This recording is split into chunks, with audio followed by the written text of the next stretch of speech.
Yes, Vete, let's continue the chapter number 4. This is the second video and page number 38. Let's start from here.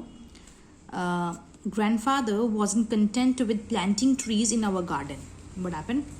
During the rains, we would walk into the jungle beyond the riverbed armed with cuttings and saplings, and these we would plant in the forest beside the tall sal and sesame trees. अब देखिए बेटे क्या कहता है कि grandfather was not content with planting trees in our garden, कि वो satisfied नहीं थे ग्रैंडफादर कि सिर्फ गार्डनिंग मुझे करनी है, जो सिर्फ गार्डन में ही करनी है, अपने उनका गार्डन एरिया था वहीं पे गार्डनिंग करनी है. So what he used to do, he used to walk down the jungle. वो वहाँ जंगल में निकल जाते थे जो कि रिवर बेड के पास था. वहां पे वो सैपलिंग्स लेके, कटिंग्स लेके जाते थे प्लांट्स की, ठीक है, और वहां पे जाके उनको उगाते थे. They used to plant them. Understood? किसके साथ में? जहां पे ऑलरेडी साल और शीशम के ट्रीज हैं. You can see them.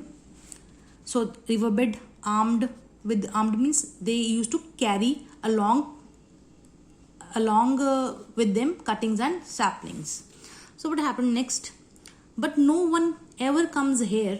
I protested.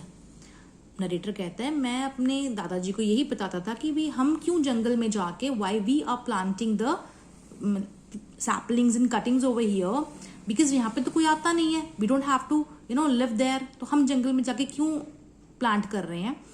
सो मैं प्रोटेस्ट करता था, ऑब्जेक्ट करता था कि भी नहीं, you should not do this. The first time we did this, who is going to see them?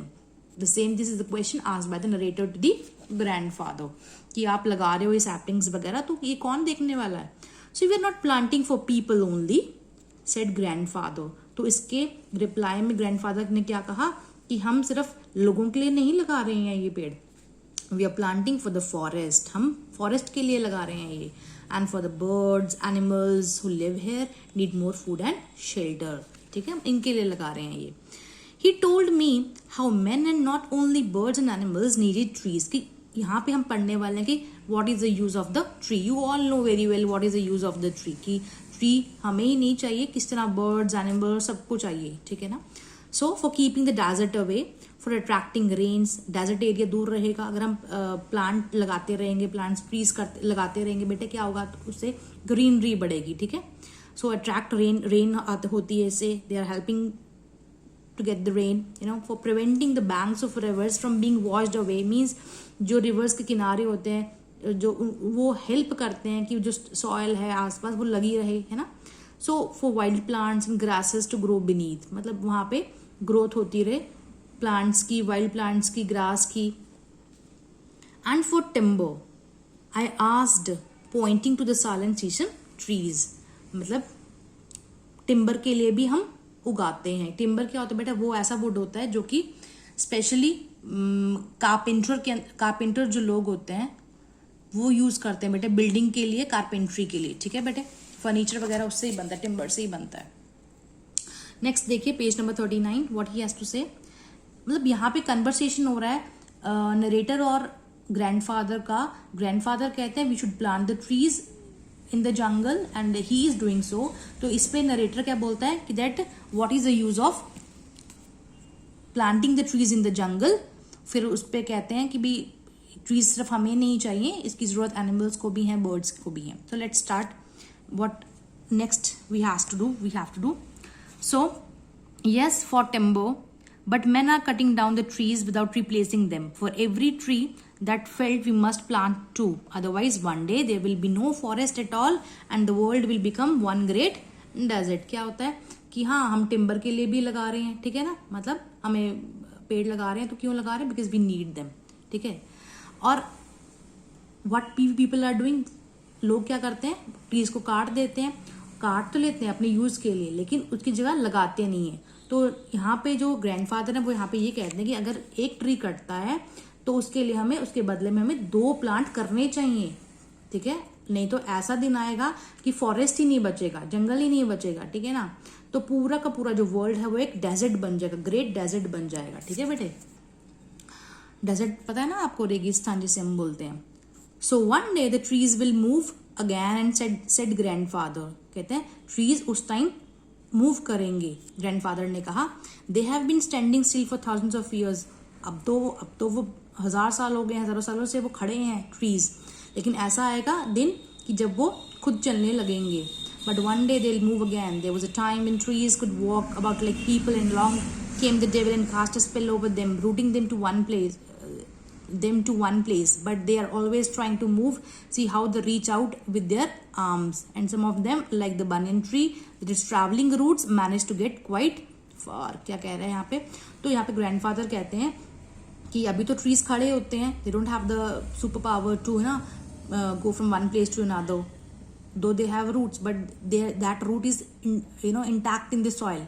तो कहते हैं लेकिन आने वाले टाइम में ऐसा होगा कि ट्रीज मूव करेंगे एक प्लेस से दूसरी प्लेस तक, और एक तरह का उनके साथ एक डेविल आएगा और उनके ऊपर स्पेल करेगा. स्पेल मीन्स एक तरह का जादू फूकेगा, मंत्र फूकेगा, ताकि जो रूट है वो एक प्लेस से दूसरी प्लेस तक जा सके. वो एग्जाम्पल देता है बनियन ट्री का यहाँ पे, कि जो बनियन ट्री अगर आपने देखा हो उसकी रूट्स बहुत बड़ी होती हैं, it's a very big tree, right.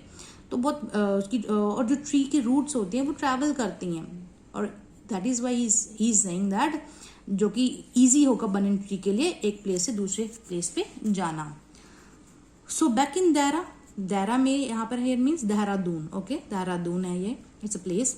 We found an island. वो कहते हैं कि हम जब देहरादून में आए तो हमने एक आइलैंड देखा. आइलैंड समझते हैं आप, you all know very well. Small Rocky island in the middle of the dry river bed, मतलब एक रिवर के बेड के बीचों बीच, जैसे आप पिक्चर में देख सकते हैं ये, दिस इज ऑल. उन्होंने एक आइलैंड देखा. It was one of those river beds so common in the Doon valley. Doon valley के अंदर ये कॉमन है रिवर बेड, वो वाला है जो which are completely dry in summer. Summer के टाइम तो, गर्मियों के टाइम तो ये बिल्कुल ड्राई होते हैं बेटे, लेकिन मानसून के टाइम ये भर जाते हैं पानी से. So a small mango tree was growing in the middle of the island, and the grandfather said, जब उन्होंने देखा कि एक आइलैंड के पानी नहीं है आस पास, लेकिन फिर भी एक मैंगो ट्री वहाँ पे उगा हुआ है, it is growing over there. तो ग्रैंडफादर ने कहा, if a mango can grow here so can other trees, कि यहाँ पे अगर मैंगो ट्री उग सकता है, अपने आप ग्रो कर सकता है, तो दूसरी ट्रीज भी ग्रो कर सकती हैं. So as soon as the rain set in and while the river could still be crossed, we set out with a number of tamarind, laburnum and coral tree saplings and cuttings and spent the day planting them on the island. Means कि as soon as the rain set in and while the river could still be crossed, मतलब वहाँ पे उन्होंने narrator ने और grandfather ने ये जो सैपलिंग्स है, कटिंग्स हैं, इनकी लगाई. पूरे दिन उस आइलैंड पे ये लगाई. किसकी? टैमरिंड की, लैबरनम की और कॉरल ट्री की. टैमरिंड इमली का होता है बेटा, लैबरनम भी एक वो होता है, ट्री होता है, मतलब जो बहुत कम, इसके फ्लावर्स बहुत अच्छे होते हैं लैबरनम के, आप देख सकते हैं इसे भी, you can search it out. Coral tree भी एक अच्छा ट्री है, बहुत अच्छा ट्री है, जिसके जो फ्लावर्स होते हैं बेटे वो रेड कलर के होते हैं, बड़े से बंच में नहीं होते, गुच्छे टाइप में होते हैं. कॉरल से हम प्लूम्स भी कहते हैं शायद, वो कॉरल ट्री होते हैं. उन्होंने उनके सैपलिंग्स मतलब आइलैंड पे लगा दिए जहाँ पे एक मैंगो ट्री था. Then what happened, When the monsoon set in, the trees appear to be flourishing. उन्होंने क्या कहा, जब तक मानसून आएगा तब क्या होगा, ये जो ट्रीज हम लगा रहे हैं, हमें यहाँ पे ये ट्रीज बड़े हो जाएंगे. फ्लरिशिंग मीन्स बढ़ेंगे, इंक्रीज होंगे, ग्रो करेंगे. The monsoon season was a time of rambling about. At every turn there was something new to see. Rambling about, यहाँ पे रैम्बलिंग का मतलब क्या होता है बेटे, मतलब कि यहाँ पे कुछ ना कुछ एक्टिविटी होती रहती है. मानसून के टाइम कुछ ना कुछ चेंज होता रहता है ना बेटे, जैसे लीव्स आ रहे हैं, फ्लावर्स आ रहे हैं, कुछ ना कुछ चेंज होता रहता है आसपास. तो दैट इज रैम्बलिंग. तो हर एक जगह आपको कुछ ना कुछ नया देखने को मिलता है.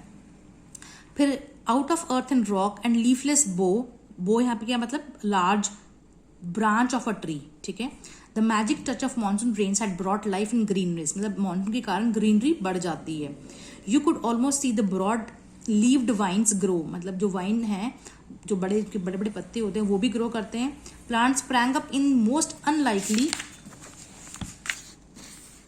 places. Then you came to a pond where some buffaloes were enjoying themselves with no part of them visible but the tips of their noses, while on their backs were a number of merry children perfectly and happily naked. What happened? उसके बाद एक pond के पास जाते हैं, वो pond समझते हैं आप, और वाटर बॉडी.